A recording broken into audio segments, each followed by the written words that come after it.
Mas pra finalizar esse lance do 300, assim... tudo é exagerado. Sim. A gente sabe que é filme. Cara, é óbvio, mas eu tô tirando... E tem uma estética de culto ao corpo, a masculinidade e tal, Sim. né? Ó, o primeiro problema... De novo, você tocou um ponto importante aí. Baseado numa história em quadrinho. Beleza, é isso aí mesmo. Aqueles corpos não são... retratos do que eram os corpos dos espartanos? Eles eram fortes. Não daquele jeito. Aquilo lá é quem faz musculação. Claro, aquilo ali você tem toda uma aparelhagem hoje que você... E outra, parece que muitos ali também são 3D. Parece que muitos ali também tiveram... Tem maquiagem, tem... Pra deixar a coisa... Pra deixar mais os gominhos lá. Isso aí. Então, assim, na Grécia Antiga... Ou pelo menos eu quero acreditar pra não me sentir mal também, né?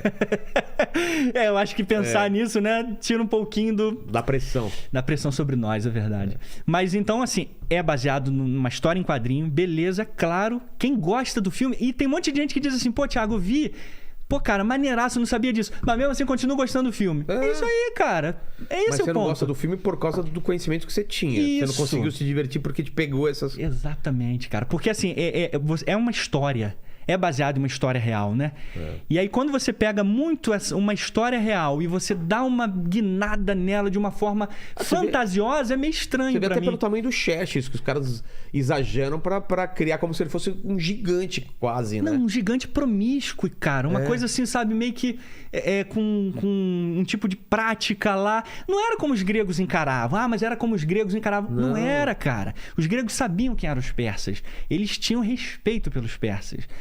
Então não é aquela gente louca lá, fazendo aquele fumando e com bodes. Cara, tem até cena de bode lá, cara. Um tipo de ritual lá, sei lá o que é aquilo. Nada a ver. Nada a ver. Então, e os animais que eles trazem?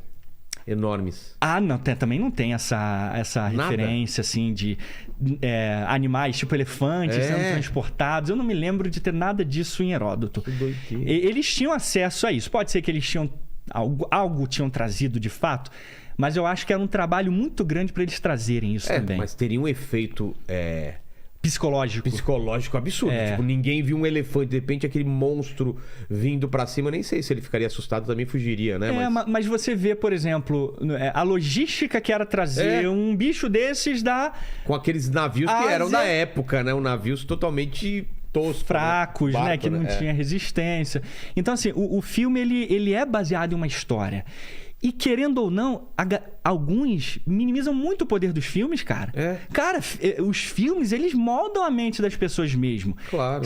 Porque se você tá vendo Jedi, né? Se você tá vendo Star Wars, você não vai achar que aquilo ali é de verdade, né, cara? Isso é óbvio. Agora, você tá vendo 300. Por mais que alguma coisa ali... Baseado numa história real. Aí você já fala. Muita coisa você vai comprar ali. E, de verdade, várias pessoas disseram isso. Então, o meu problema com 300 é essa... Cara, essa maquiagem toda que fazem esse culto a uma Esparta que não existe. Não é 300, não é Leônidas. O que Leônidas fez é real, é histórico. Mas o lance que eles botam com os espartanos como todo, cara, não tem nada de real. Os espartanos traíram essas cidades gregas. Traíram? Traíram. Eles entregaram as cidades gregas para os persas para derrotar Atenas na batalha. Depois que os persas foram expulsos, Atenas cresceu muito em poder, né? Ficou assim, poderosíssima. E aí, o que os espartanos fizeram? A gente tem que derrotar Atenas. Porque eles estão crescendo demais, poderosos demais, a gente tem que frear isso. Só que eles não estavam conseguindo. Porque Atenas já tinha se desenvolvido muito militarmente e economicamente. E detalhe, as cidades mais poderosas da Grécia se aliaram aos espartanos. Corinto, Beócia, Delfos, a nata da Grécia estava do lado dos espartanos. E os atenienses, tanto que a Guerra do Peloponeso, no livro 1 de Tucídides, o cara diz lá, a guerra entre os peloponésios e os atenienses. Não fala nem espartanos e atenienses.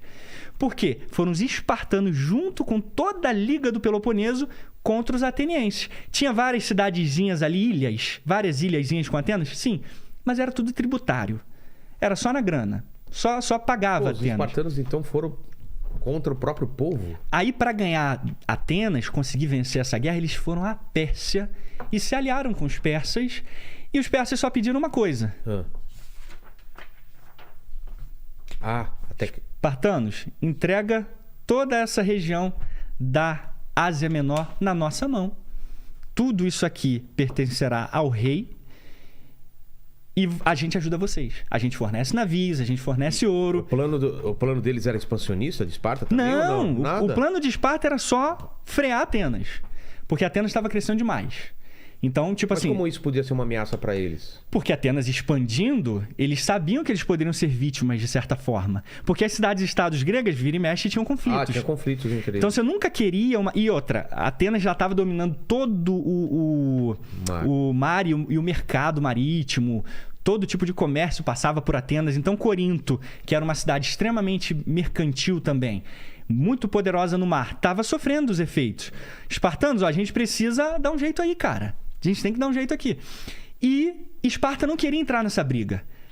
Logo no primeiro discurso que ele faz, que os espartanos fazem com os coríntios, eles dizem: eles são muito poderosos, a gente tem que ir com calma, a gente tem que pensar, porque Atenas é uma cidade muito poderosa. Mas eles entram na guerra e, para conseguir vencer, vão aqui na Pérsia e pedem auxílio. E aí entregam na mão dos caras, assinam 3 tratados. Aí a galera diz de novo, alguns: Tiago, mas tudo era Grécia, tudo cada um por si, não tinha esse negócio de Grécia. De novo, muitos anos antes, décadas antes, Heródoto já cita Grécia mais de 400 vezes no seu livro. Então já existia essa ideia de um país ou já algo parecido. Uma nação. Porque a nação não é um Estado. O Estado soberano do Brasil. O que é a nação do Brasil? É o povo, né, conectado por alguma ideia. O cristianismo. Até agora, recentemente, o Brasil acho que é quase 90% cristão. A língua. A língua. Então, você tem essas questões culturais que formam uma nação, não um Estado, essencialmente. Então, já tinha uma ideia de nação grega. Então, quando vocês os espartanos entregam isso aqui para os persas, eles são chamados pelos gregos contemporâneos de traidores. Eurípides, Iságoras, os escritores da época, Pausânias, séculos depois, diz que os espartanos foram os primeiros a vender, a comprar vitórias em campo de batalha. Então eles começaram a criar ao longo dos anos uma ideia de que eram poderosos e fortes, mas eles faziam esse tipo de trama que, nas palavras do próprio Pausânias, nessa descrição da Grécia, do livro dele, ele diz que era um crime pelos olhos dos gregos. Então tem muita coisa escondida e Esparta não tinha nada mau caráter disso. Não é querendo julgar os caras, mas a gente pode, de certa forma, concordar com o que diziam sobre eles na época. Os fins justificavam os meios. Eles não faziam... Não importava qual era o jeito, mas eles queriam ganhar. Exatamente. Nem porque o que é melhor para Esparta. Que se dane o resto. Se a gente tiver que entregar a Grécia inteira pra gente ficar de boa aqui, a gente entrega. Então, só que o filme não passa essa ideia. O filme passa a ideia dos espartanos como heróis e protetores. Como um ideal, e como justos e guerreiros. Isso, honrados. Cara, a honra passava longe de Esparta. Cara, eu já tô puto com os espartanos agora. Porra. Missão cumprida. Eu vim pra isso. Eu queria entender uma coisa antes da gente partir pra outros assuntos assim. Quando que existe um registro ou existe uma ideia do porquê que a humanidade está sempre se degladiando, sempre se confrontando? Quando isso começa ou desde que a gente aparece como Homo sapiens? Falam que o Homo sapiens dizimou todos os outros e por isso ele sobreviveu, não tem? Tem essas teorias, Tem essas teorias. Então, assim, é uma característica do ser humano... ou porque inata, se sente ameaçado, ou porque... O que rola? Você já pensou sobre isso? Já. O que os historiadores falam? Já. Assim, na história da guerra, Vilela, é o seguinte. O primeiro exército que a gente tem notícia... Só uma coisa, o ar tá ligado ou não? Nossa, esse frio é do frio mesmo? Caramba! Nossa, tem uma blusa minha aí ou não? Não, eu tô com frio aqui. Deixa quieto. Se tiver aí, manda uma blusa. Então, a gente tem um primeiro registro... Um dos primeiros, a gente não pode dizer que é o primeiro, porque é complicado você voltar 3.000 anos atrás, 3.500 anos atrás e dizer que XYZ, né? Então a gente tem Sargão da Acádia, que foi, tipo assim, o primeiro cara que destruiu, meio que criou uma arte da guerra para derrotar os sumérios. Na região da Mesopotâmia ali. A arte da guerra, de certa forma, segundo essa teoria, surgiu ali na região da Mesopotâmia com esse cara. Você tá falando de exército, uma grande quantidade de pessoas lutando contra grande quantidade de pessoas. Isso. Antigamente eram tribos, eram brigas pequenas. Voltando muito antes, cara, realmente a gente perde essa noção de como era. Havia os conflitos, a arqueologia mostra isso, mas com certeza a expansão e o querer, o que o outro tem... Vamos pensar o seguinte... Fazia parte enquanto o ser humano é nômade, talvez os conflitos fossem menores, porque ele... sai daqui, vai pra ali, sai daqui. Quando ele começa a se fixar a uma terra e ter propriedade e ter agricultura, que começam as confusões ou não? Não. Na verdade, desde a ideia do nômade, porque o que é um nômade? Você sai do seu conforto e você vai para outra área. E quando você vai para outra área... pode estar ocupada. Isso. E invariavelmente vai estar ocupada em alguma medida. Entendi. E aí você vai ter algum tipo de conflito. Principalmente se for cultura diferente. Era o que acontecia aqui na América, por exemplo. Vieram ondas de indígenas.